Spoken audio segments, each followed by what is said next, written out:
गृहमंत्री अमित शहा यांचं काल रात्री पुण्यात आगमन झालं. काल रात्री झालंय. हो.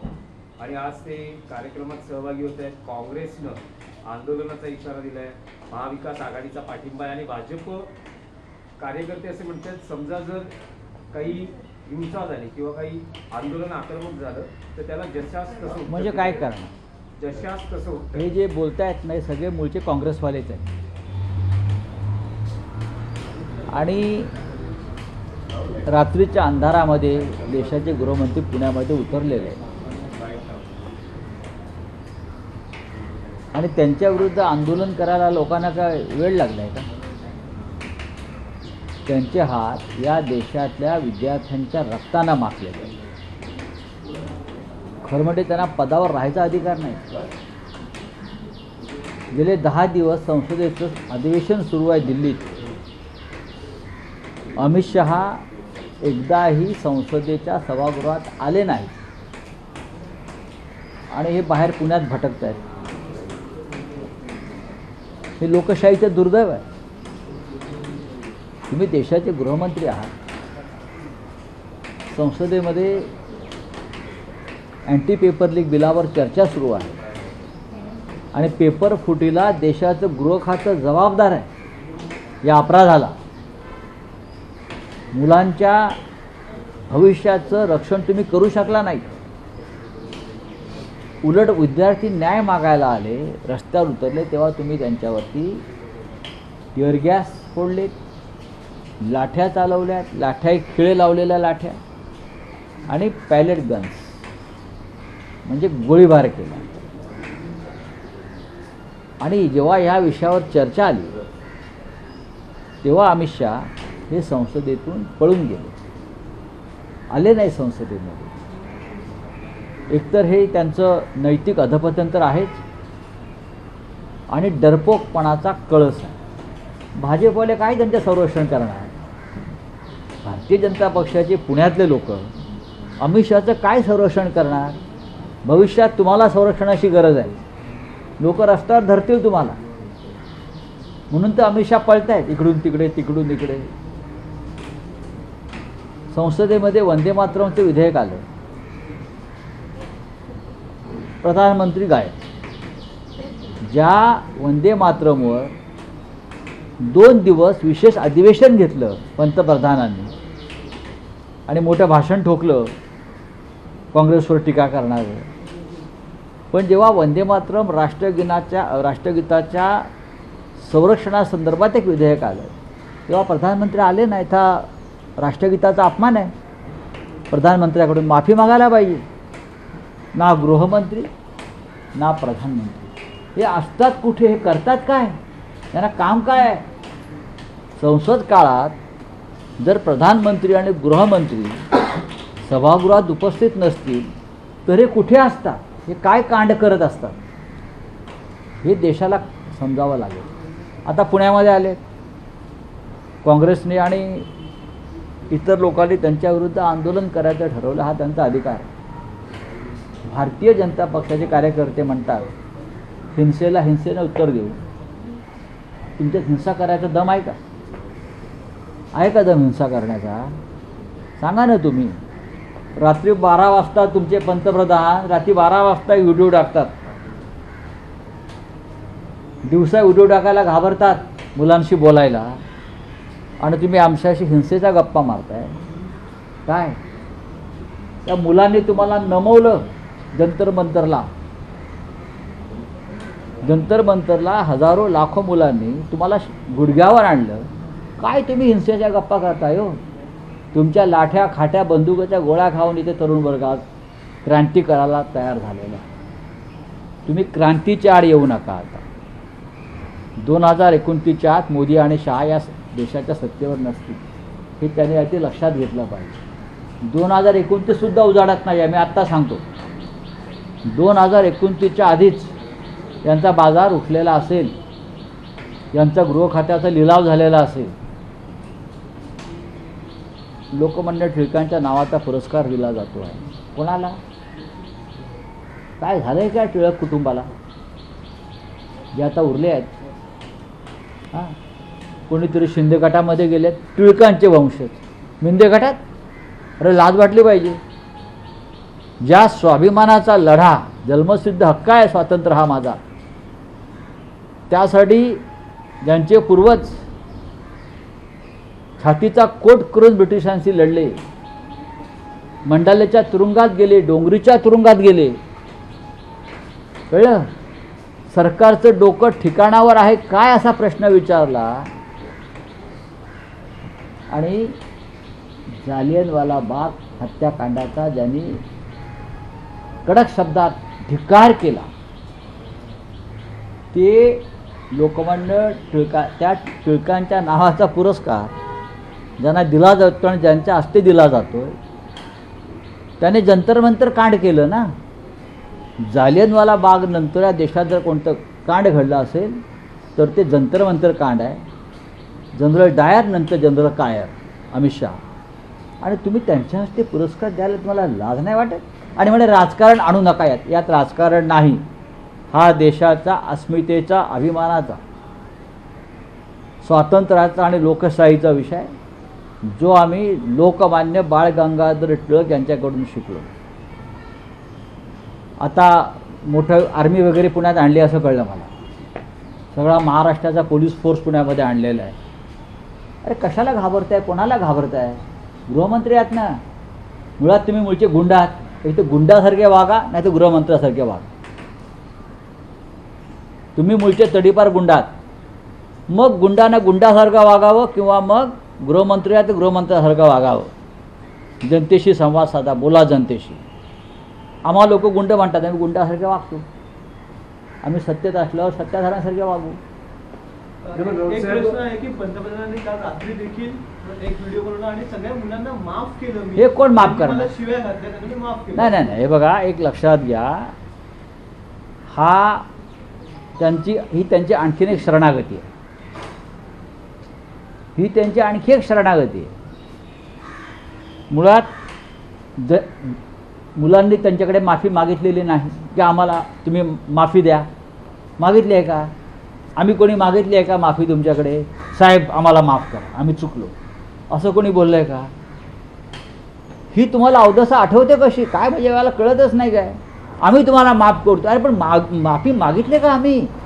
की आम्ही माफ करतो, हे करतो, नाही आहे. हे भ्रमिष्ठ झाले.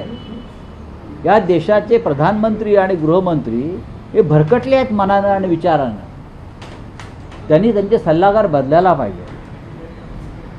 त्यांच्या पक्षांतर्गत ज्या मंडळांच्या गोष्टी येत आहेत त्याच्यामुळे त्यांची मानसिक स्थिती कोणाचीही बरी नाही. माफ करताना मग शेकडो मुलांचं चारित्र्य कशाला तपासताय? तुम्ही या गुन्ह्यामध्ये होतात, तुम्ही त्या गुन्ह्यामध्ये होतात. आता चंद्रकांत दादा पाटील दगडाचे ठसे घ्यायला गेलेले आहेत.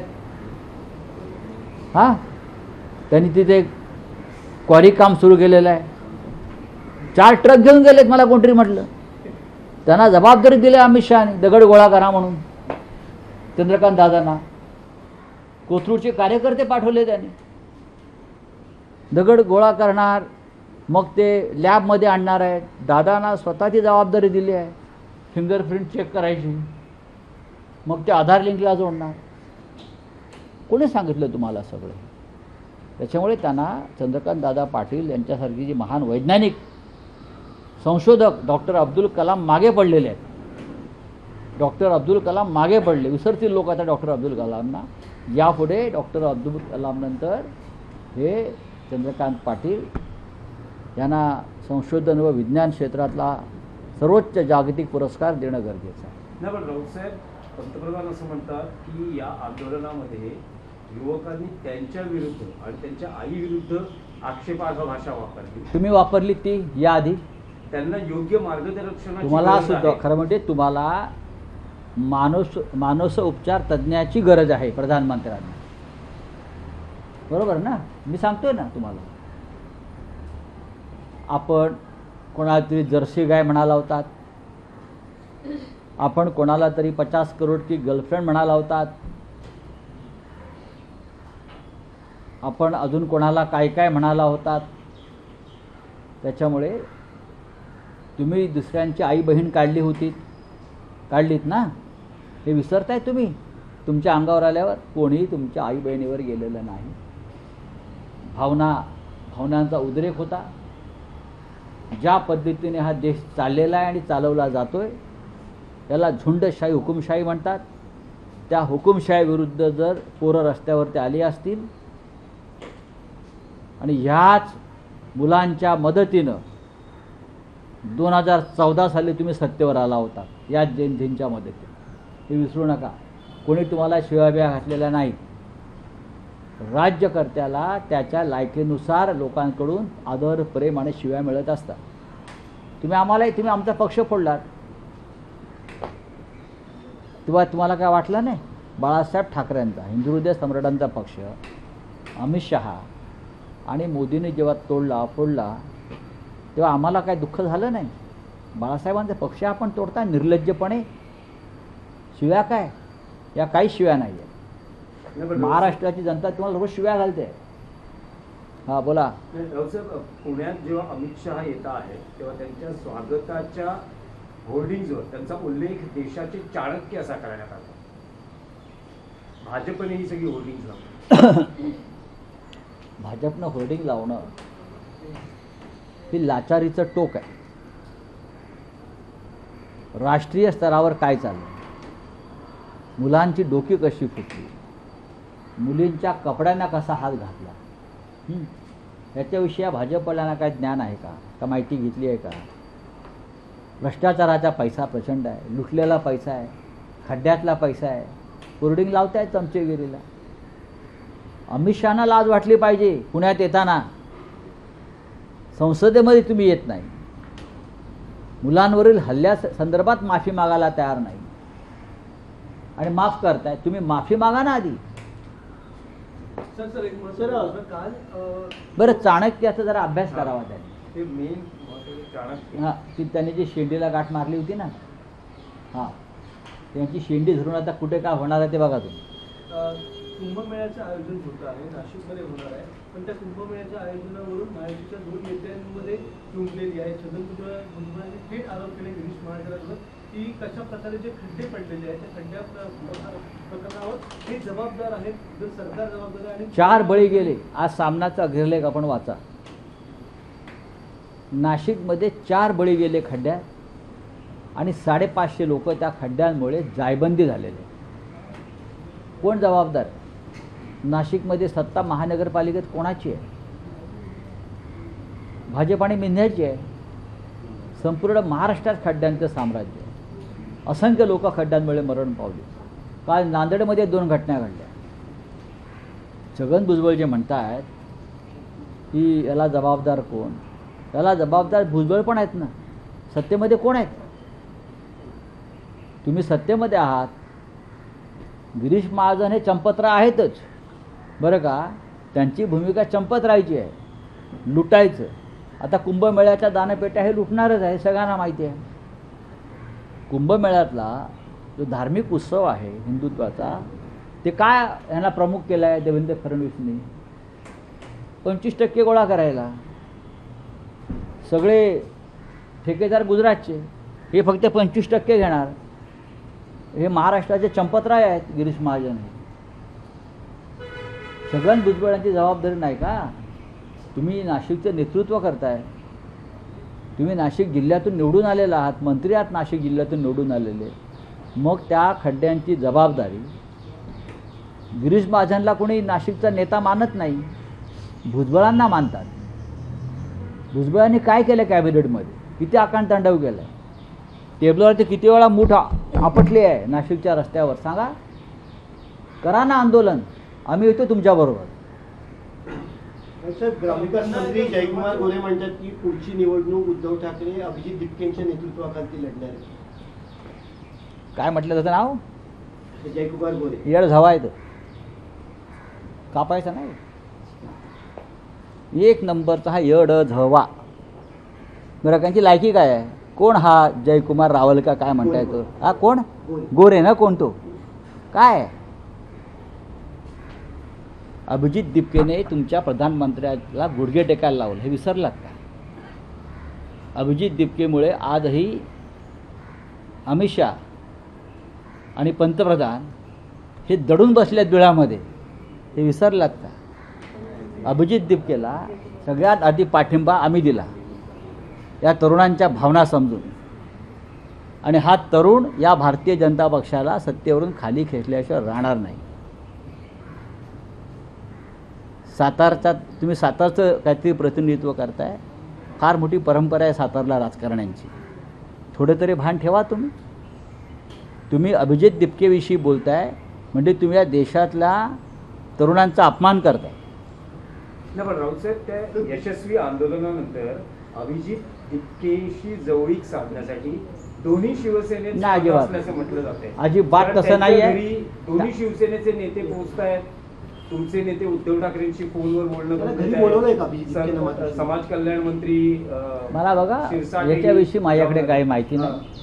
आम्ही त्या तरुणांच्या आंदोलनामध्ये सहभागी झालो आणि पाठिंबा दिला, इतकंच मी सांगू शकतो. जेव्हा जेव्हा अशा प्रकारच्या भूमिका घेऊन तरुण वर्ग रस्त्यावरती उतरेल तेव्हा शिवसेना त्या तरुणांच्या बाजूने उभं राहील. पण त्यांना मातोश्रीवरती, तर अभिजित दिपकेंना मातोश्रीवरती बोलवलंय का? अभिजित दिपकेंना मातोश्रीवर बोलवलंय का? लष्करी तोयबाने हल्ला करून पुन्हा दोघांना मारले आणि धर्म विचारून ते मारलेलं आहे. पुन्हा एकदा हल्ला झालाय. लष्करी तोयबाने बोलिए. सर, जम्मू कश्मीर के कुलगांव में जो है 2 मजदूरों पर अटैक हुआ है, इनकी मौत हो गई, एक घायल हो गए, क्या कहना चाहिए? ये सवाल आपने जो पुणे में देश के गृहमंत्री आए हैं, रात के अंधेरे में लैंड हुए हैं और भारतीय जनता पार्टी के लोगों ने उनके स्वागत के बड़े बड़े बैनर्स लगाए हैं कि देश के चाणक्य का पुणे में आगमन हो गया है, ऐसे बैनर्स होर्डिंग बड़े बड़े लगाए हैं. ये सवाल जो है गृहमंत्री से पूछना चाहिए जाकर कि 2 लोगों की हत्या फिर एक बार हुई है, पुलवामा में हो गई, पहलगांव में हो गई, अब और इस जगह पर हो गई है. गृहमंत्री इस पद पर रहने लायक व्यक्ति अब नहीं है. वो गृह मंत्रालय नहीं चला रहे, वो एक गैंग चला रहे हैं वहाँ बैठकर. वो गैंग व्यापारियों की है, वो गैंग गुंडों की है, वर्दीधारी गुंडों की है, और अपोजिशन को ख़त्म करने के लिए वो काम कर रहे हैं.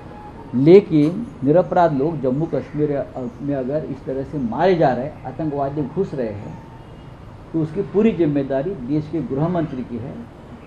तो अब हमारा जो पार्लियामेंट में और बाहर जो आंदोलन चल रहा है वो गृह मंत्री के इस्तीफे के लिए है. ये एक नाकाम गृह मंत्री है, एक भ्रष्ट गृह मंत्री है और एक डरपोक गृह मंत्री है जो इस देश में मोदी जी के ऊपर अपने आप को समझ काम कर रहा है.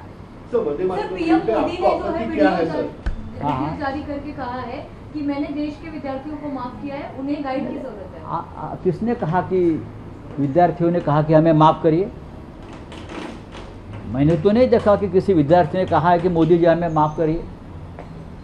विद्यार्थी अपने हिम्मत पर जंतर मंतर पर आए, देश की सड़क पर आए और अपने न्याय और अपने हक के लिए उसने बहुत बड़ी जंग छेड़ी और वो जीत गए. सरकार हार गई है, सरकार डर गई है, सरकार सदन से, पार्लियामेंट से भाग गई है. तो आपके पास कौन आया था हाथ जोड़कर कि हमें माफ़ करिए?